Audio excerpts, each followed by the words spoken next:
Hello guys! Hello guys! Welcome back to my channel and today is January 16, Monday, 8:21 ng gabi. There. Medyo maingay. It's because Martin is taking a shower.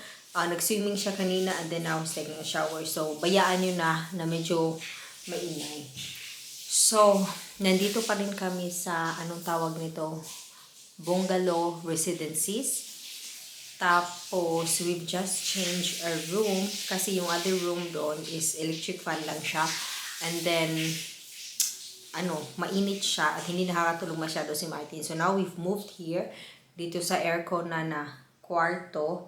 And i-room tour ko kayo kasi hindi pa kami masyadong nagkalat dito. So, medyo okay pa din. At makikita nyo kung magkano ba yung 2,500 pesos na room dito. Yun, yung bed, hindi pa namin higaan. So, medyo okay pa. Kita ko yan.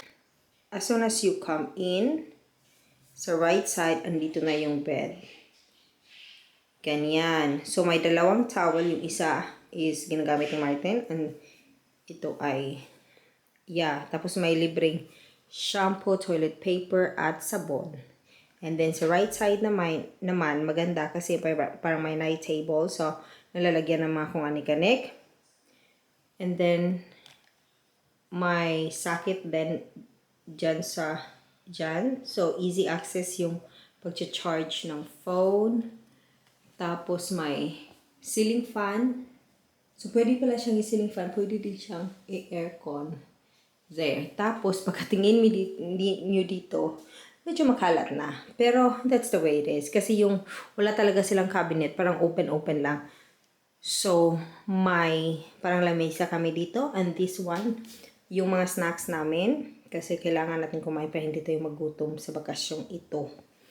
Tapos, ito naman, so may libreng kape-kape din. Asa na ba? Oh, may kape-kape din. There. Tapos, yung mga personal na gamit ko. And then, may area din dyan ko na lang ilagay yung mga luggages namin. Dirty clothes. Clothes na medyo malinis. Pero hindi ko natupi ng maayos. It's fine. Kasi we've just moved in. So I'm just putting everything in. Mga damit ni Martin. So yan lang. Very, very basic. Pero maganda siya. Malinis naman. I really like that design there. Bamboo. Thing.